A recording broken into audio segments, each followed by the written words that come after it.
क्योंकि देवताएं तो सदैव आत्मिक स्थिति में सत्य में स्थिर रहते हैं। इसलिए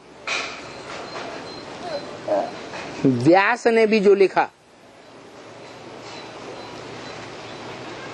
जो बाद में आने वाले कवि हुए, विद्वान पंडित आचार्य हुए, उनके मुकाबले तो सत्य लिखा, लेकिन 100% सत्य नहीं हो सकता। जैसे दूध के भरे हुए घड़े में एक बूंद सर्प का विष डाल दिया जाए तो सारे घड़े का दूध विषैला हो जाता है। यही सच्चाई है।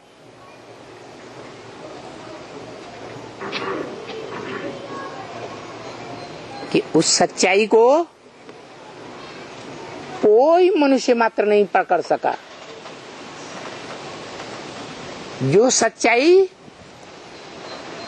जो 100% सत्य है, सदा सत्य है, सत्य धाम का वासी है, वो इस सृष्टि पर आता है।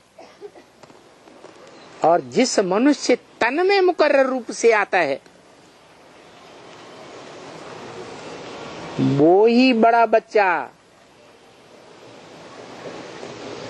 ऊंचे थे ऊंचे बाप, जो बापों का बाप है, जिसका कोई बाप है ही नहीं, उस बाप की प्रॉपर्टी को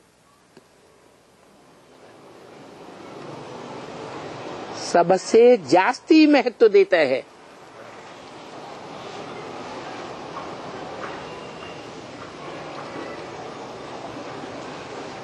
तन भी अर्पण करता है, सारा उसी की बताई हुई सत्यता के लिए। मन के संकल्प भी उसी की सत्यता को जाहिर करने के लिए मन के संकल्प चलाता है। और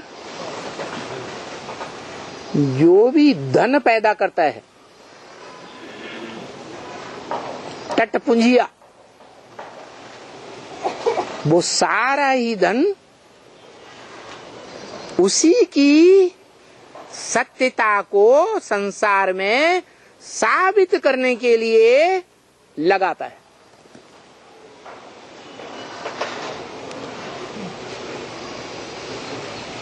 सारा समय भी,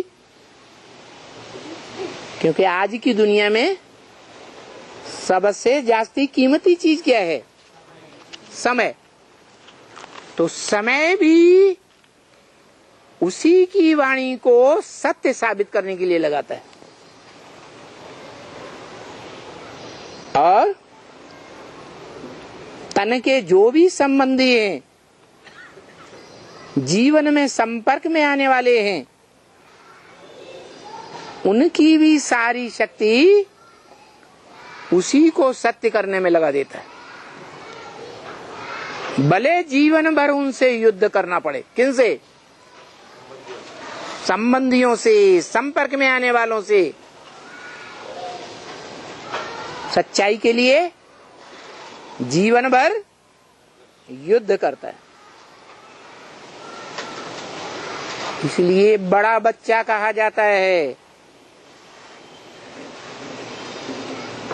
जो बड़ा बच्चा बाप की प्रॉपर्टी क्या है? ज्ञान धन। जो दुनिया का सबसे बड़ा धन है।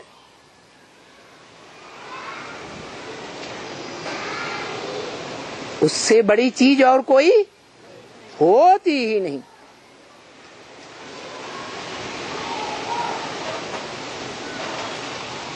जो गीता में भी बताया, क्या है? नहीं ज्ञान सदसम पवित्रम इह, इस संसार में विद्यते। इस संसार में जो ज्ञान धन है ईश्वर का दिया हुआ, महेश्वर का दिया हुआ, परमेश्वर का दिया हुआ,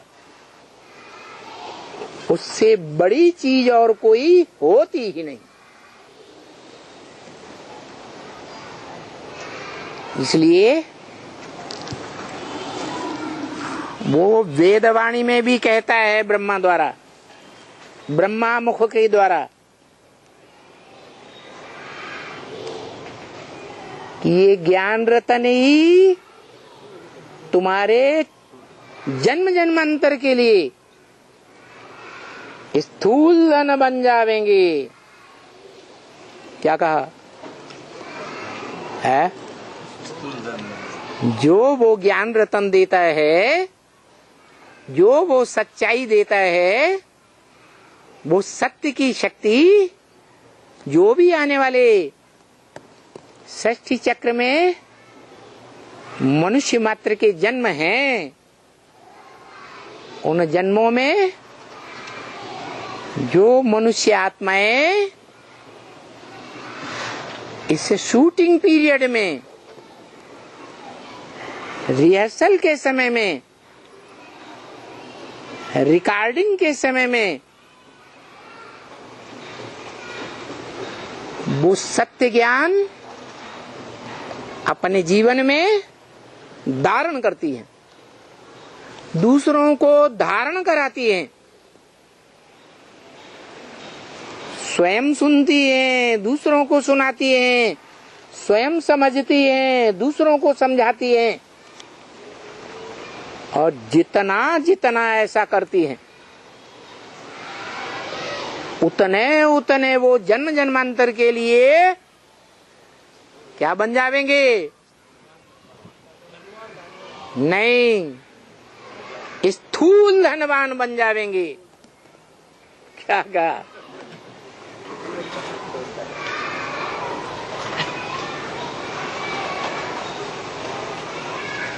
तो साबित हुआ कि सबसे बड़ी शक्ति संसार में क्या है? सत्य। सत्य को ही ज्ञान कहा जाता है, सत्य को ही भगवान कहा जाता है। झूठा है तो भगवान नहीं, सच्चा है तो भगवान।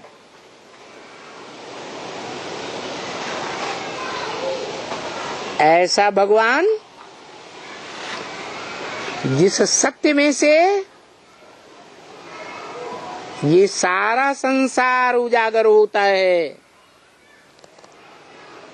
सत्य की दुनिया बनती है, सतयुग, और वो ही सत्य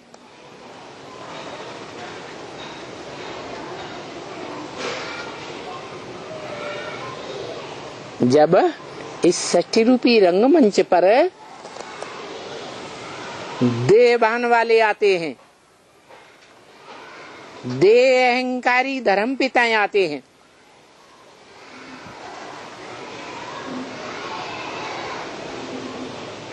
जो ना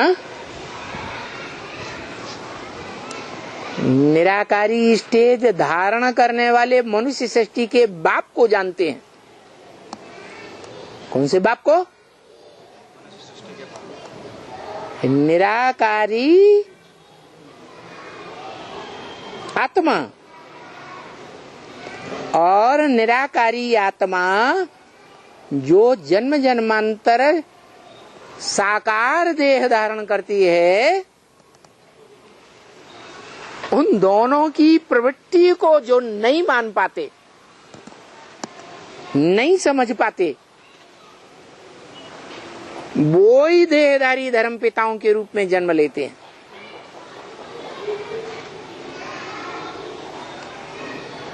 क्योंकि बाप और बाप के प्रैक्टिकल पार्ट को नहीं जानते।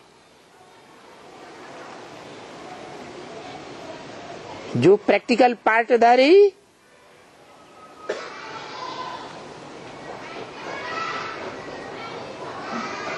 क्या करता है?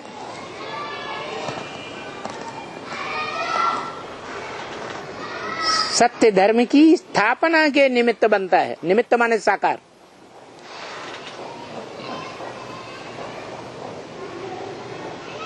इसलिए शास्त्रों में भी प्रसिद्ध है।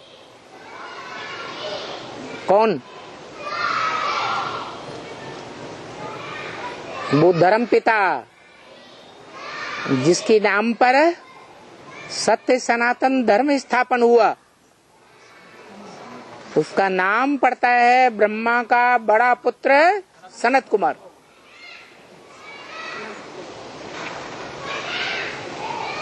जो शास्त्रों में योगीश्वर भी गाया हुआ है,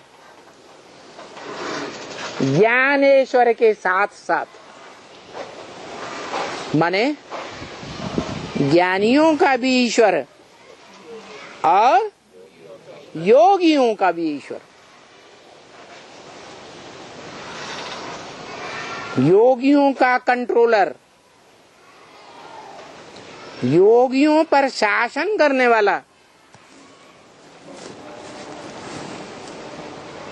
स्वयं योगी होगा या नहीं होगा? है स्वयं योगी पहले, बाद में बच्चे नंबर बार। वो है मनुष्य सृष्टि का बाप, जिसको इस सृष्टि के देह अहंकारी सभी धर्म पिताओं ने माना है। जो धर्म पिताएं ग्रेट फादर्स कहे जाते हैं, परंतु उन